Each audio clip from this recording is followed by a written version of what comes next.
Wassalatu wassalamu ala asyrafil anbiya'i wal mursalin wa ala alihi wa ashabihi wa barik wa sallim ajma'in. Rabbi shrah li sadri wa yassir li amri wahlul 'uqdatam min lisani yafqahu qawli. Amma ba'du. Yang saya hormati Ibu Ita Aulia, Ibu Erwati selaku Kepala SDN Negeri Padangan. Yang saya hormati Ibu Ita Aulia selaku CGP tahun angkatan 7, serta Bapak Ibu Guru SD Negeri Padangan yang saya banggakan. Marilah kita panjatkan puji syukur kehadirat Allah Subhanahu wa Ta'ala, sehingga kita dapat bertemu dan bermuajah dalam keadaan sehat walafiat tanpa kurang suatu apapun. Salawat serta salam kita haturkan kepada junjungan kita Nabi Agung Muhammad Sallallahu Alaihi Wasallam, yang mana kita nantikan syafaatnya di yaumil qiyamah. Amin Allahumma amin. Saya di sini akan membacakan susunan acara pada siang hari ini. Acara yang pertama yaitu pembukaan, acara yang kedua acara inti, acara yang ketiga pemaparan diseminasi pemahaman dan penerapan budaya positif oleh Bu Ita Aulia SPD SD. Yang ketiga keempat tanya jawab, dan yang kelima yaitu penutup. Marilah kita buka acara pada siang hari ini dengan bacaan basmalah bersama. Bismillahirrahmanirrahim. Dengan bacaan basmalah tadi dapat mengajar acara pada siang hari ini tanpa kurang apapun juga. Acara yang kedua yaitu acara inti, yaitu pemaparan diseminasi pemahaman dan penerapan budaya positif. Kepadanya Ibu Ita Aulia saya persilakan.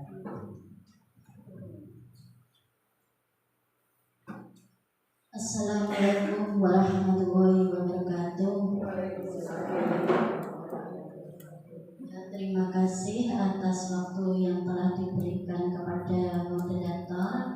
Ya, yang terhormat Ibu Erwati SPD SD selaku Kepala Sekolah SD Negeri Padangan. Yang saya hormati Bapak Ibu Guru Dewan Guru SDN Padangan yang berbahagia. Sholatu wassalamu ala asyrafil anbiya'i wal mursalin wa ala alihi wa sahbihi ajma'in, amma ba'du. Yang pertama, marilah kita menjadikan puji syukur kehadirat Allah Subhanahu wa Ta'ala, yang mana pada siang hari ini kita diberikan kesehatan, diberikan kenikmatan sehingga dapat bertemu pada pagi hari ini dengan keadaan sehat walafiat. Kedua kalinya sholawat serta salam tak lupa kita aturkan kepada junjungan Nabi Agung Muhammad Sallallahu Alaihi Wasallam, yang kita nantikan syafaatnya di yaumil qiyamah. Amin Allahumma amin. Bapak Ibu Guru, saya ucapkan banyak terima kasih atas waktu panjenengan sedaya merelakan waktunya untuk pemaparan kami, yaitu untuk tugas sebagai aksi nyata pada modul 1.1, yaitu tentang budaya positif.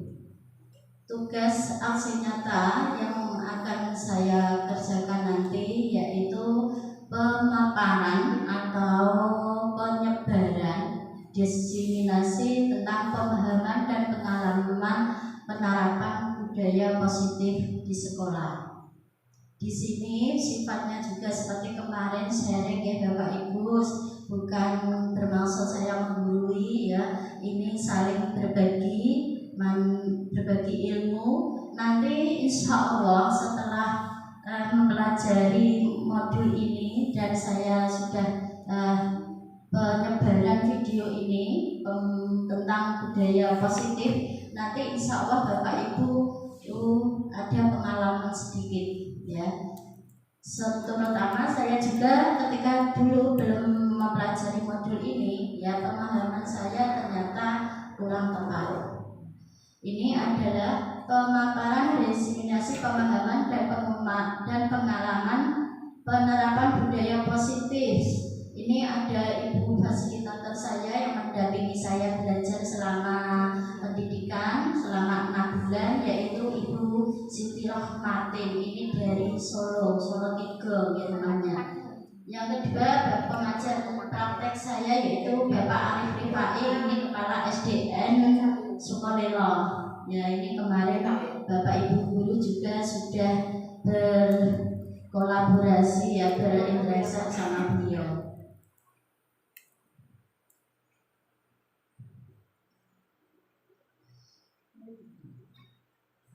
Ya, ini sebelum pembelajaran kita mulai, kita ice breaking dulu biar semangat. Ya, kita menyanyikan lagu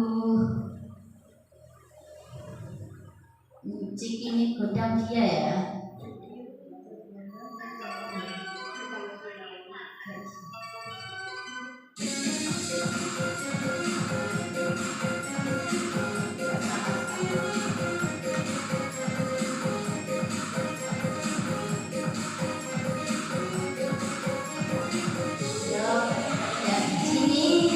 Godang Dia, hari ini kita belajar bersama Cikampek, Tasikmalaya. Waktu capek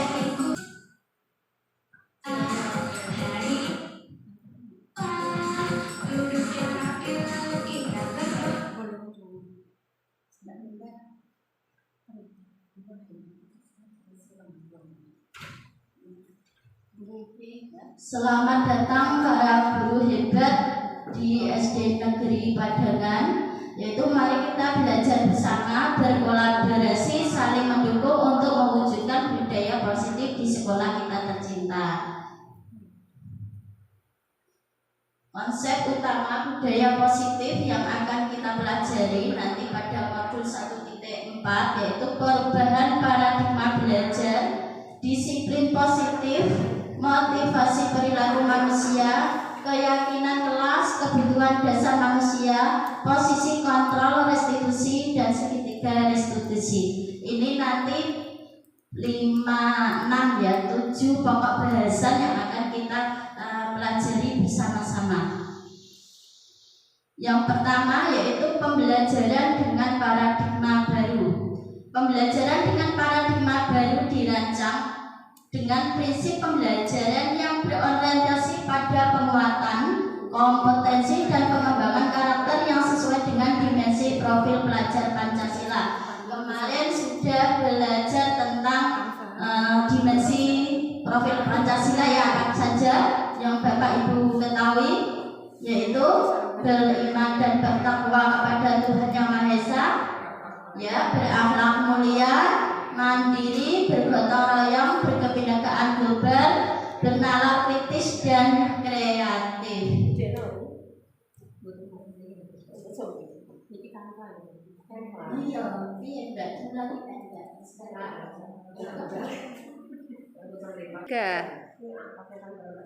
Makna disiplin berasal dari bahasa Latin disiplina yang artinya belajar.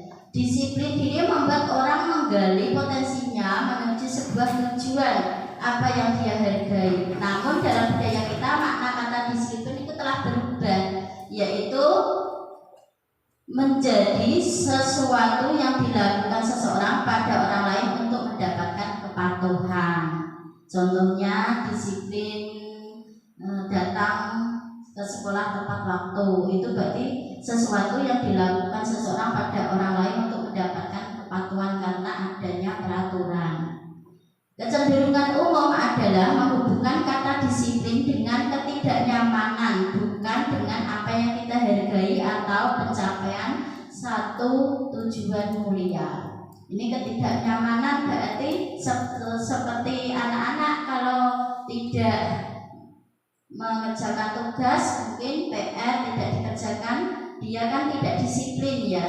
Itu berarti karena ketidaknyamanan nanti akan mendapatkan hukuman dari bapak ibu gurunya. Nilai-nilai kebajikan universal, yaitu nilai-nilai kebajikan adalah sifat-sifat positif manusia yang merupakan tujuan mulia yang ingin dicapai setiap individu. Nilai-nilai tersebut bersifat universal dan lintas bahasa, suku, bangsa, agama maupun latar belakang. Nilai-nilai kebajikan seperti yang sesuai dengan profil pelajar Pancasila, yaitu 6 dimensi pelajar Pancasila. Ya, di sini dengan mengaitkan nilai-nilai kebajikan yang diyakini seseorang, maka motivasi intrinsik akan terbangun sehingga menggerakkan motivasi dari dalam untuk dapat mencapai tujuan mulia yang ingin diinginkan. Ini dari menurut Dian Gesson tahun 1998. Nilai-nilai kebajikan yang ingin dicapai sesuai tujuan pendidikan nasional menurut Ki Hajar Dewantara yaitu dikenal sebagai profil pelajar Pancasila. Disiplin positif yaitu cara penerapan disiplin yang mengajarkan anak bertanggung jawab dan menumbuhkan kesadaran diri berdasarkan nilai-nilai kebajikan. Contohnya tanggung jawab tidak mengerjakan PR, berarti kan nilai-nilai kebajikannya yaitu tanggung jawab. Datang terlambat itu berarti nilai kebajikannya yaitu tentang disiplin dan tertib. Lebih ke arah disiplin diri yang dapat mengontrol diri dalam melakukan segala hal, dapat membuat murid memahami dan menyadari berdasarkan motivasi internal, bukan akibat paksaan, ujian atau hukuman. Materi yang selanjutnya yaitu tentang motivasi perilaku manusia. Motivasi ada dua, motivasi eksternal dan motivasi internal. Motivasi eksternal itu untuk menghindari ketidaknyamanan atau hukuman. Tadi ketika kita melakukan sesuatu, ya itu untuk menghindari ketidaknyamanan atau hukuman. Anak-anak ketika datang terlambat waktu, dia itu melakukan sekolah berangkat tepat waktu karena untuk menghindari ketidaknyamanan hukuman dari bapak ibu guru. Yang kedua, untuk mendapatkan imbalan atau penghargaan dari orang lain. Itu motivasi eksternal. Sedangkan motivasi internal yaitu untuk menjadi orang yang merdeka, untuk menjadi orang yang mereka inginkan dan menghargai diri sendiri dengan nilai-nilai yang mereka percaya. Ini dihindari hukuman dan pemberian penghargaan agar meminimalisir motivasi internal dalam diri murid. Nah, di sini Bu, ternyata kita itu ada beberapa yang mungkin salah kaprah ya tentang dihukum oleh penghargaan. Penghargaan itu berlaku sama dengan hukuman aslinya, ya. Dengan hukuman mereka meminta atau memujuk seseorang melakukan sesuatu untuk memenuhi suatu tujuan tertentu dari orang yang meminta atau membujuk dengan motivasi eksternal dan dari diri anak. Nanti ada video dari saya selama penerapan, ada beberapa video nanti kita pelajari ya. Beberapa dampak dari pemberian penghargaan. Yang pertama, dampak dari pemberian pengaruh jangka panjang dan pendek. Ini penghargaan efektif jika kita menginginkan melakukan sesuatu yang kita inginkan dalam rangka waktu pendek bersifat sementara. Contohnya, kalau tidak mengerjakan tugas nanti saya suruh untuk membersihkan kelas, membersihkan halaman sekolah. Itu bersifat sementara ternyata, tidak dari dalam diri anak. Setelah anak sudah melakukan membersihkan di luar, membersihkan kelas dulu, ya sudah, tidak ada dari diri anak itu, dampaknya dari diri anak itu tidak ada. Yang kedua, jika kita menggunakan penghargaan lagi dan lagi, maka orang tersebut akan bergantung penghargaan yang diberikan serta kehilangan motivasi dari dalam. Nah, kalau sudah, Bu, kemarin saya dapat bintang 5 kok ini nggak dapat bintang 5, nah berarti kan itu anak-anak akan ketergantungan lagi. Berarti sifat sementara, tidak berdasarkan dari diri dalam anak itu sendiri. Jika kita mendapatkan penghargaan untuk melakukan sesuatu yang baik, maka selain kita senantiasa berharap mendapatkan penghargaan tersebut lagi, kita pun menjadi tidak menghargai tindakan baik yang kita lakukan.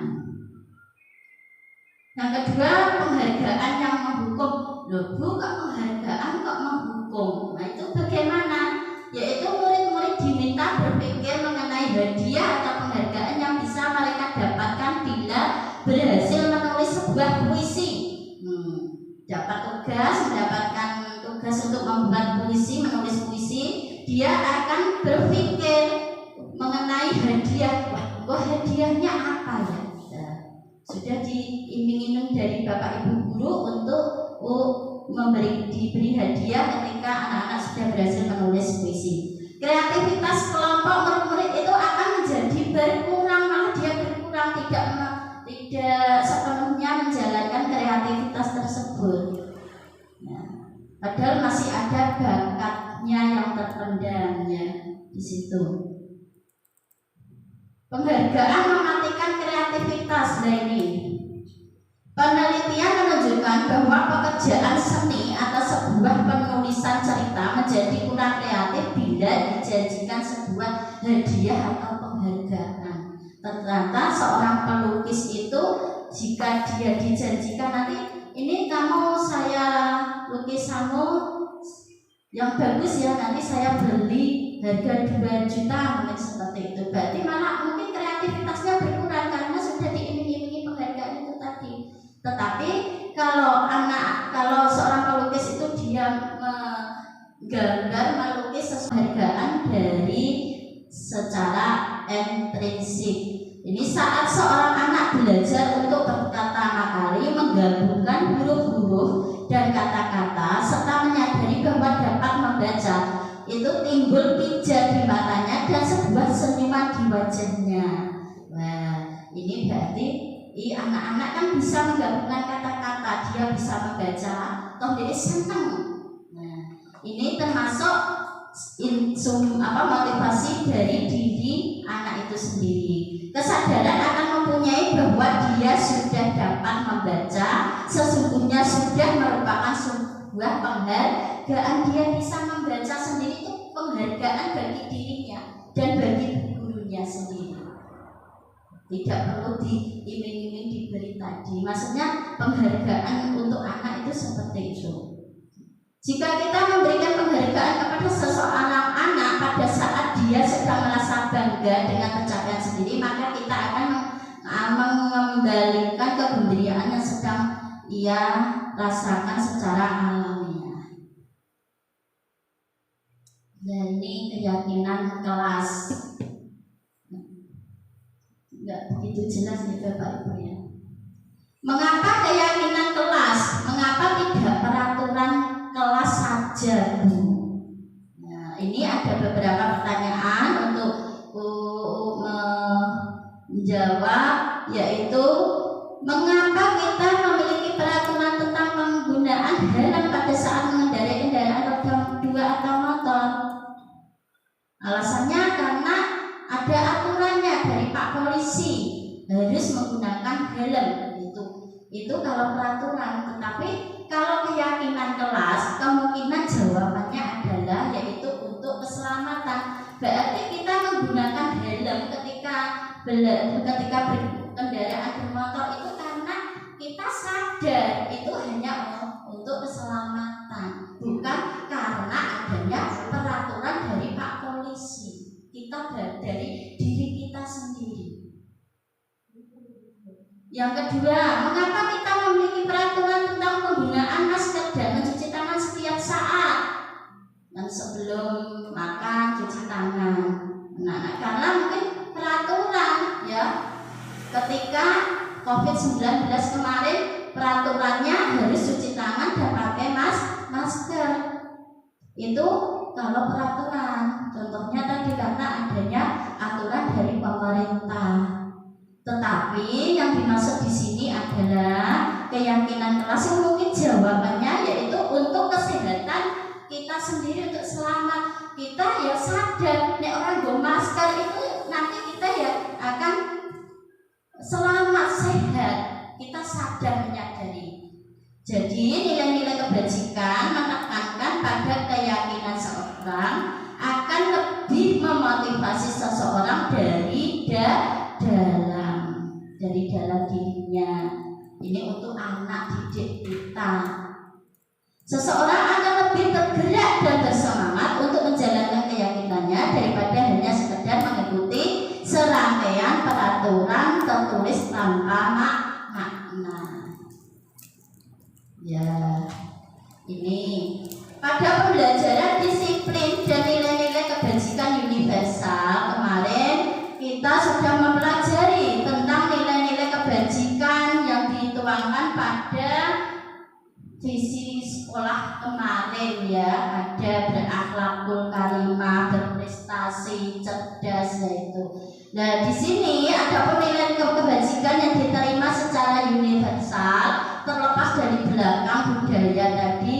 Itu contohnya apa? Contohnya kehormatan, tanggung jawab, kejujuran, pelayanan, kesabaran, mandiri, keselamatan, kesehatan, dan masih banyak.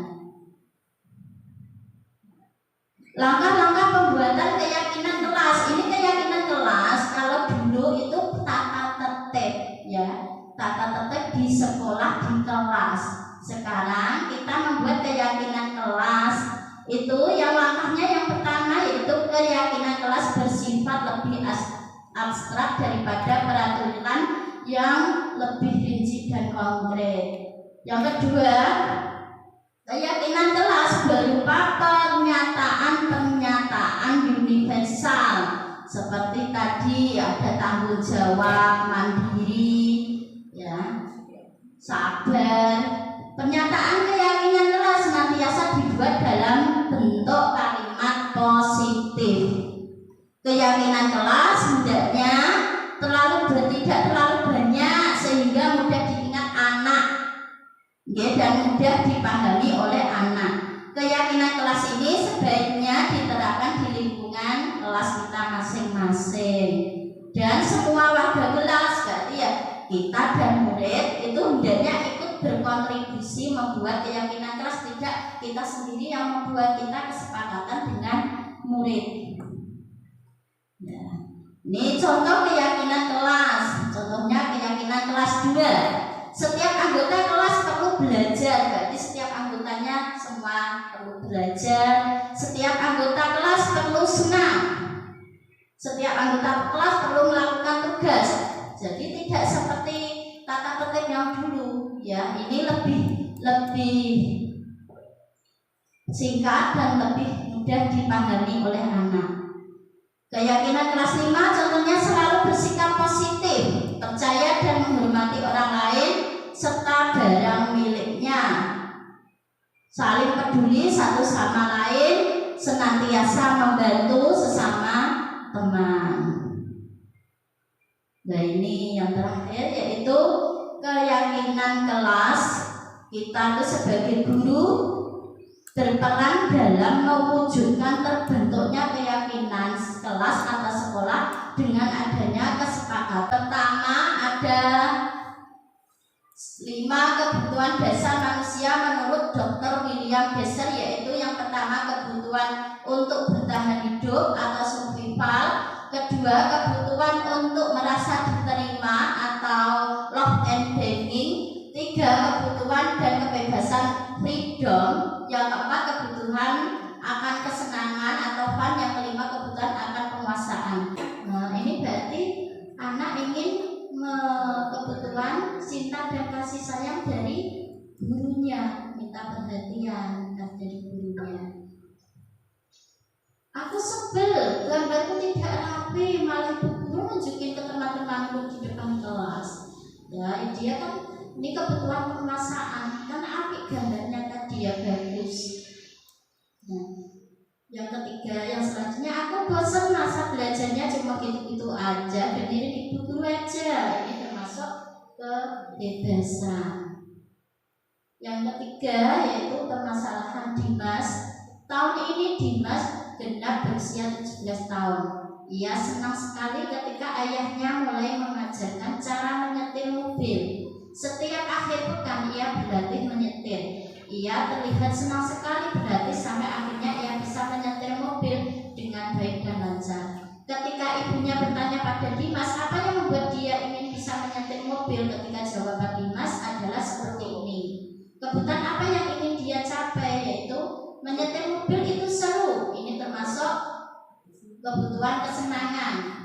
Biar bisa jalan-jalan naik mobil sama teman-temanku. Ini kebutuhan cinta dan kasih sayang. Aku merasa bangga dan keren. Ini kebutuhan penguasaan.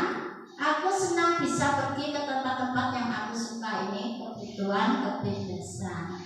Yaitu adalah 5 kebutuhan dasar manusia. Yang materi selanjutnya yaitu 5 posisi kontrol seorang guru. Ada 5, yaitu sebagai penghukum, sebagai pembuat merasa bersalah, sebagai teman, sebagai pemantau, dan sebagai manajer.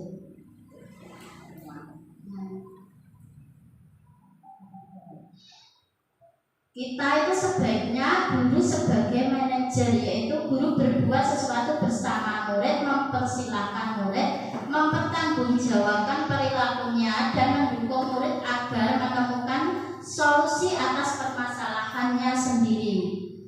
Posisi manajer mengacu pada restitusi yang dapat menjadikan murid sebagai manajer bagi dirinya sendiri, sehingga tercipta budaya positif atau berhasil pada diri murid. Di sini saya kirimkan video lagi.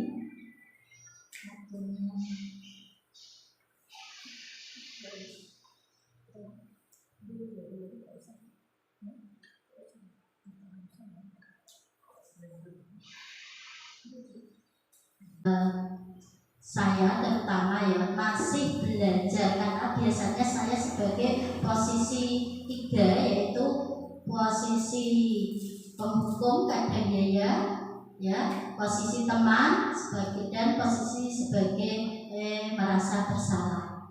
Di sini kalau bisa ya diharapkan kita setiap anak ketika melanggar peraturan itu pasti ada alasannya. Dan kita digali itu alasannya apa, kita menggunakan posisi manajer supaya anak merefleksi diri, bisa bertanggung jawab, mencari solusi, dan bisa itu bertanggung jawab, mandiri, bisa sepenuhnya itu berpihak pada unsur intrinsiknya sendiri dari dalam murid itu sendiri. Diharapkan seperti itu. Sendiri dari dalam murid itu sendiri. Diharapkan seperti itu. Yang ketiga yaitu segitiga restitusi. Apa segitiga restitusi ini? Yaitu restitusi adalah proses menciptakan kondisi bagi murid untuk memperbaiki kesalahan mereka, sehingga mereka bisa kembali pada kelompok mereka dengan karakter yang lebih kuat. Di sini menurut Gosen 2004.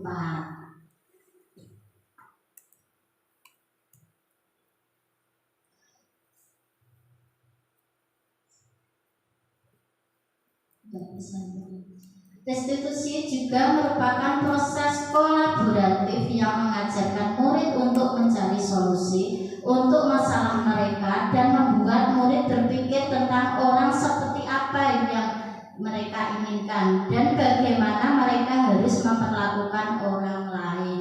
Tadi Naren itu untuk nilai-nilai keyakinan kelasnya yaitu tentang menghargai orang lain ya, yang dia percaya. Restitusi adalah proses dialog yang dijalankan guru atau orang tua agar dapat menghasilkan murid yang mandiri dan bertanggung jawab, sehingga disiplin positif juga sebagai restitusi. Guru yang berperan sebagai manajer tadi menggunakan segitiga restitusi melalui 3 tahapan. Yang pertama, menstabilkan identitas. Yang kedua, validasi tindakan yang salah. Yang ketiga, menanyakan keyakinan. Tujuannya apa? Supaya menghasilkan murid yang mandiri dan bertanggung jawab. Mandiri dan bertanggung jawab ini kan termasuk nilai-nilai kebajikan universal tentang keyakinan kelas yang harus dimasukkan dalam keyakinan kelas. Ini langkah-langkah segitiga restitusi, yaitu yang pertama menstabilkan identitas, yang kedua validasi tindakan yang salah, keempat menanyakan keyakinan. Di sini saya tidak videonya ya sudah waktunya habis ya. Ini langsung saja ya. Yang pertama, langkah pertama menstabilkan identitas, yaitu berdasarkan prinsip membuat kesalahan adalah bagian dari proses belajar. Ketika anak membuat kesalahan itu berarti bagian dari proses pembelajaran. Yang kedua, menggeser identitas gagal ke identitas sukses. Aslinya tadi kan identitas gagal, anak merasa salah, merasa dihukum, ke identitas sukses, sehingga dia sadar bahwa nilai yang diyakininya seperti tanggung jawab itu ada pada dirinya, sehingga dia berperilaku sesuai dengan keyakinan itu tadi, keyakinannya. Yang kedua, validasi tindakan yang salah, yaitu berdasarkan setiap perilaku berupaya suatu kebutuhan. Gunakan guru akan bergeser dari pemikiran stimulus respon menjadi proaktif. Yang ketiga, mengenali dan mengaku kebutuhan murid akan memperbaiki hubungan dengan murid lainnya. Yang ketiga, menanyakan keyakinan, yaitu murid akan diberi pertanyaan-pertanyaan bermakna untuk memunculkan motivasi murid secara intrinsik. Yang kedua, mampu mengaitkan keyakinan dengan tindakan yang salah. Di sini tadi ada videonya, tapi waktunya sudah mepet ya Bu. Ini contoh kasus, saya bacakan. Anto dan Dino sedang bermain bersama di lapangan basket. Tiba-tiba terlibat dalam sebuah pertengkaran adu mulut. Dino pun menjadi emosi dan mengadakan kontak fisik, menarik kemeja Anto dengan kasar sampai 3 kancingnya terlepas. Pada saat itu guru piket langsung melerai mereka dan membawa mereka keluar ke ruang kepala sekolah. Ibu kepala sekolah, Ibu Suti, menanyakan Dino tentang keyakinan sekolah yang telah disepakati. Ibu Suti melanjutkan pertanyaan, apakah Dino bersedia memperbaiki kesalahan yang telah dilakukan terhadap Anto? Dino pun mengangguk. Kemudian Ibu Suti balik bertanya kepada Anto, hal apa yang bisa dilakukan Dino untuk memperbaiki masalah? Anto menjawab, saya perlu kancing saya diperbaiki, Pak. Ibu saya akan sangat marah kalau melihat kancing baju saya sampai copot 3 kancing begini. Ibu Suti pun kembali bertanya kepada Dino, apakah yang akan dilakukan untuk menggantikan 3 kancing Anto yang terlepas? Dino berpikir sejenak, namun menjawab, wah ya nggak tahu Bu, saya lem kembali mungkin ya Bu. Ibu Siti berpikir sebentar dan menanggapi, kalau dilem kan udah terlepas kembali Dino. Bagaimana kalau kamu menjahitkan saja, bersediakah kamu? Dino tampak ragu-ragu dan menanggapi, menjahit? Mana saya tahu bagaimana menjahit Bu. Ibu Suti meneruskan, apakah kamu bersedia belajar menjahit? Dino berpikir sejenak, memandang kemeja Anto dan menanggapi, yang mengajari saya siapa Bu? Dengan cepat Ibu Suti menjawab, Pak Irfan, guru tata busana. Dino kembali diam sejenak memandang kemeja Anto yang tanpa kancing. Akhirnya Anto mengangguk tanda menyetujui dan sepanjang siang itu Anto belajar menjahit dan memperbaiki kemeja Anto. Terakhir kali terlihat kedua anak laki-laki tersebut, Anto dan Dino, pada jam pulang sekolah mereka sudah bercengkrama dan bersedia gurau kembali. Namanya anak-anak tukaran ya.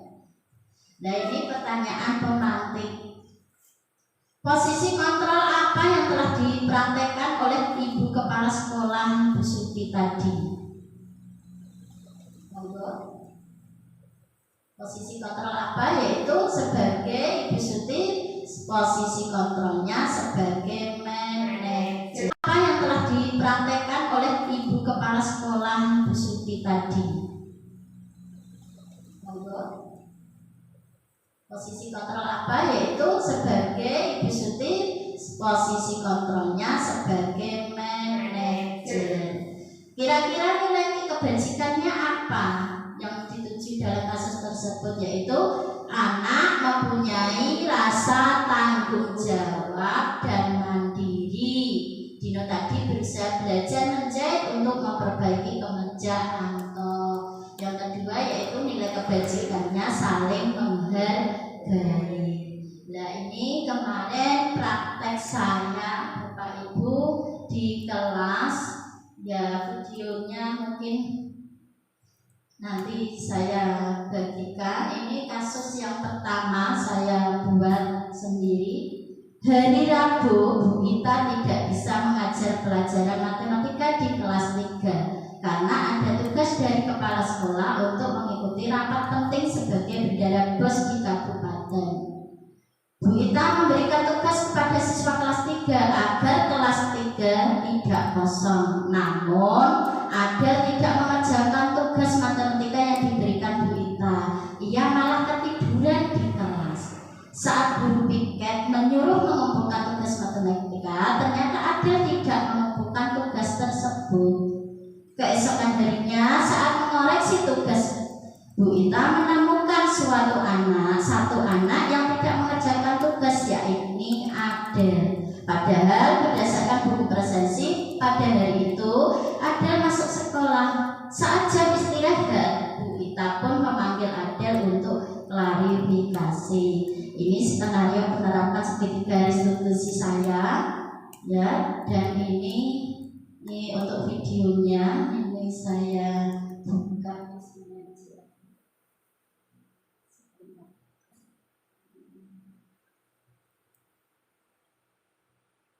Suaranya agak kecil.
kasusnya ada ketiduran karena tadi diajak orang tuanya pergi pengajian, pulangnya sampai jam 12 malam.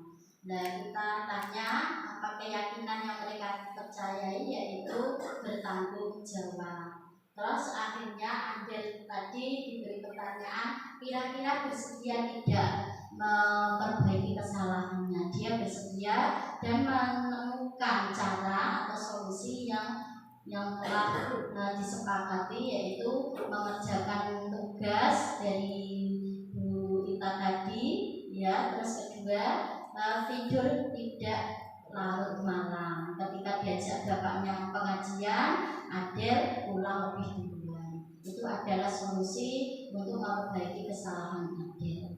Yang kedua, tinggal sebentar Bu, ini ada kasus yang kedua, saya bacakan. Kamis siang pada jam istirahat, Bu Ita mendapatkan tugas dari Bu Kepala Sekolah untuk mengambil dana bos.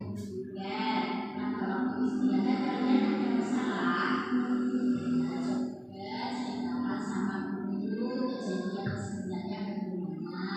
Mungkin guru dapat membantu menyelesaikannya.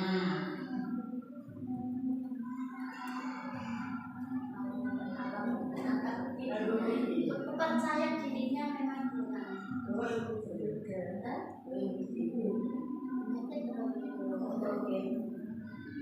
kalian main tak umbor dan di sekolah ada makanan sekali Pak. Mungkin ada informasi dari Mas Yoga yang bisa ditambahkan. Apakah kalian tahu kalian berada dalam masalah sekarang? Ibu di sini tidak mencari siapa yang salah. Ibu di sini untuk mencari penyelesaian secara bersama-sama. Setiap orang itu pernah melakukan kesalahan dan pasti ada alasannya. Dan pasti ada alasannya apa kesalahannya.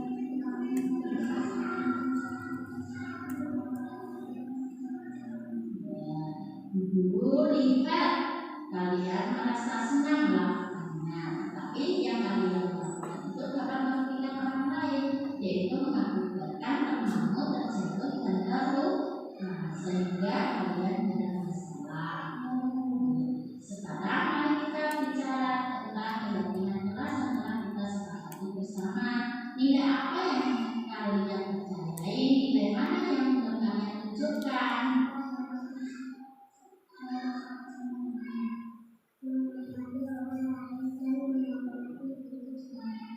Kalian juga masih ingat dengan baik tentang keyakinan perasaan kita ketika kalian membantu rumah dan kejadian di dalam sekolah dan tidak sengaja menabrak teman patah hingga terjatuh dan terluka. Apakah tindakan kalian menghormati orang lain? Ya. Dengan melakukan tindakan tersebut, kalian mendapatkan rasa senang saja. Menurut Ibu, ada cara lain untuk mendapatkan rasa senang tanpa merugikan orang lain. Apakah kalian bersedia memperbaiki kesalahan yang telah kalian lakukan akibatkan?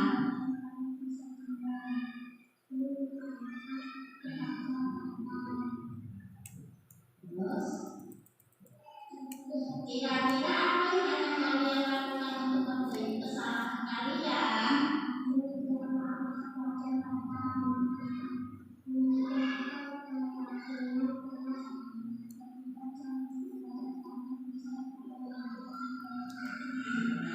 Ya, bagus. Untuk memperbaiki masalah ini, kalian bisa berperilaku lebih baik lagi pada saat jam istirahat dan memindahkan kelanjutan kelas kita yang sudah kita sepakati bersama, yaitu menghormati orang lain dan menghormati diri sendiri. Apakah kalian berjanji untuk bisa melakukannya? Ya, terima kasih. Kalian bisa masuk kembali untuk melanjutkan pembelajaran di kelas.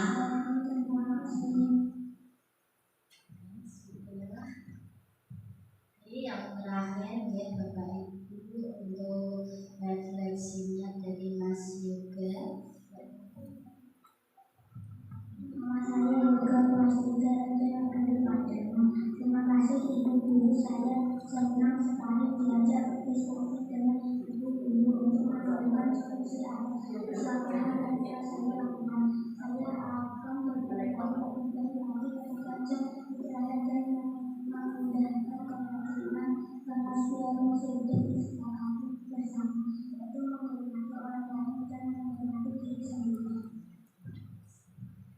Terima kasih atas refleksinya dari kasus 2, yaitu dia bersedia memperbaiki kesalahannya, yaitu dengan cara berperilaku lebih baik lagi pada jam istirahat dan menghargai orang lain dan diri sendiri.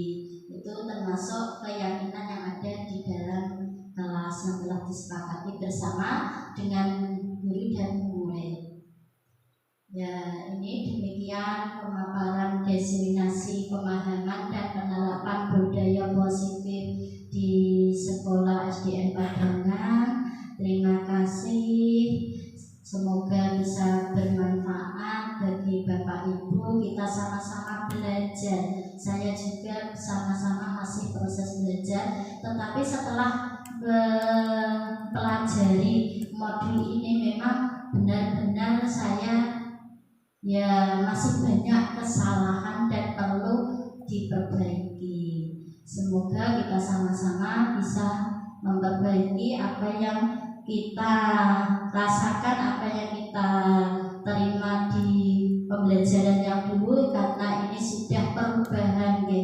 Ini perubahan bahwa Indonesia itu merdeka menurut Kinerja Dewan Toro, merdeka untuk pembelajaran yang berpusat pada murid. Ya, terima kasih. Apabila ada kata-kata yang mungkin kurang berkenan, saya mohon minta maaf yang sebesar-besarnya. Wassalamualaikum warahmatullahi wabarakatuh. Saya kembalikan ke moderator.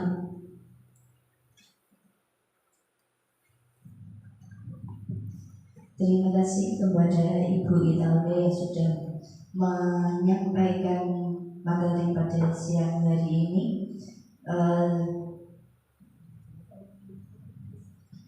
Semoga kita semua dapat mengambil cepat belajar lagi menjadi ibu, guru, dan tenaga pendidik yang lebih baik.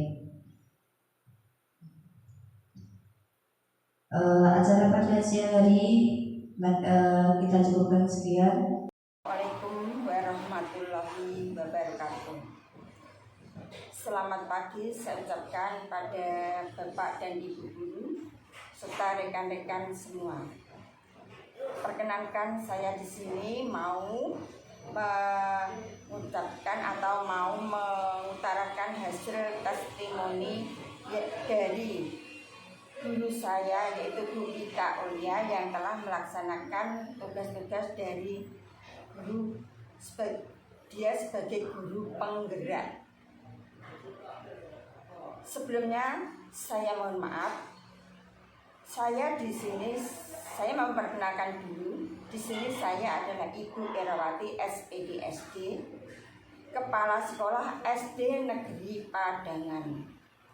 Di sini saya akan memberikan umpan balik terkait pemaparan, diseminasi, pemahaman dan pengalaman tentang penerapan budaya positif di sekolah yang dilakukan oleh guru saya, yaitu Ibu Ita Ulia, yang mana selagi saat ini beliau dapat tugas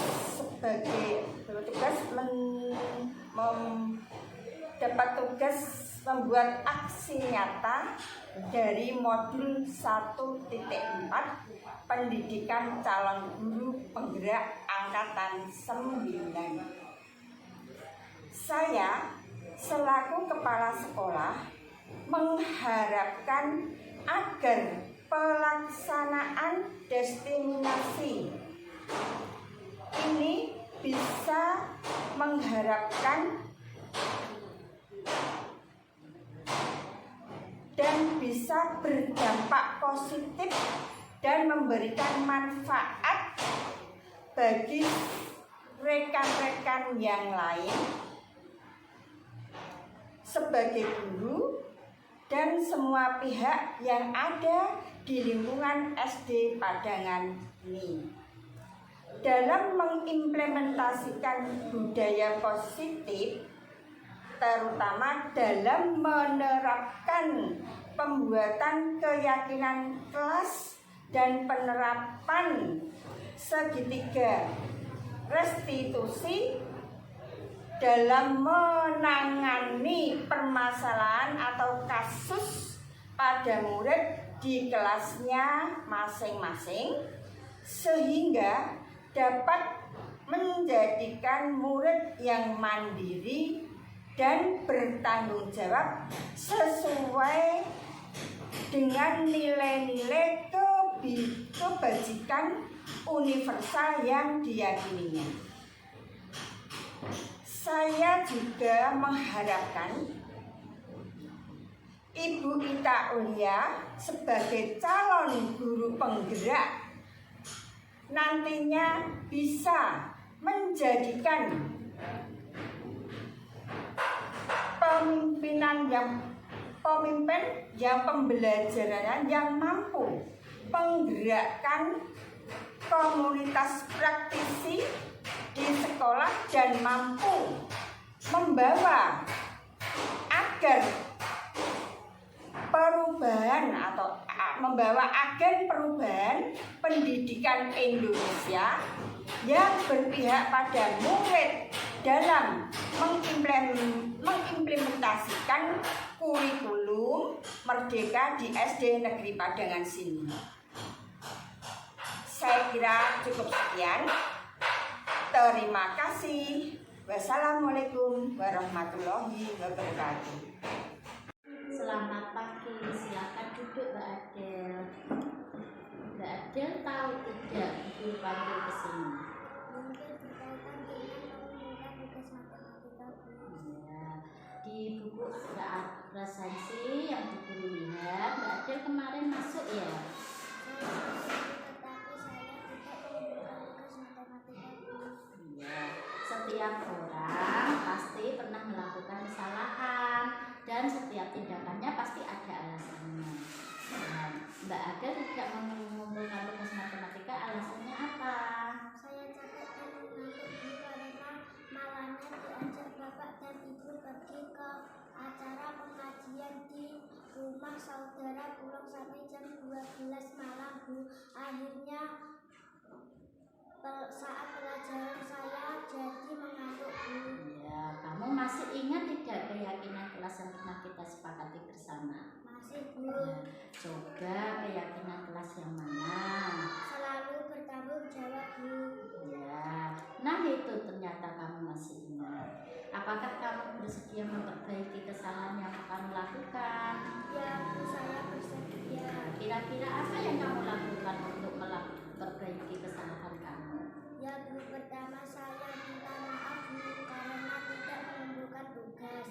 Kedua, saya tidak akan tidur terlalu-larut malam, dan ketika diajak bapak dan ibu pergi ke acara pengajian, saya akan pulang lebih awal. Ketiga, saya akan mengerjakan tugas matematika dari Bu Ita dan mengumpulkan besok pagi. Baik, Bu Guru apresiasi untuk tanggung jawabmu dan kamu boleh melanjutkan istirahat kembali.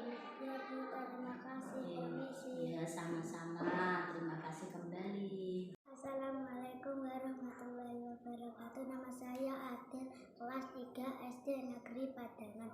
Terima kasih Ibu Guru, saya senang sekali diajak berdiskusi dengan Ibu Guru untuk menemukan solusi atas kesalahan yang telah saya lakukan. Saya diberi kesempatan untuk memperbaiki kesalahan saya, yaitu menyelesaikan tugas matematika yang tertunda dan tidak akan tidur larut malam lagi agar paginya tidak mengantuk dalam mengikuti pembelajaran di kelas. Ya, selamat siang Mas Iya, Mas Yoga, silakan duduk. Bu Guru tadi dapat laporan dari Guru Piket. Pada waktu istirahat kalian ada masalah? Coba ceritakan sama Bu Guru kejadian sebenarnya bagaimana. Oke, Bu Guru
saja.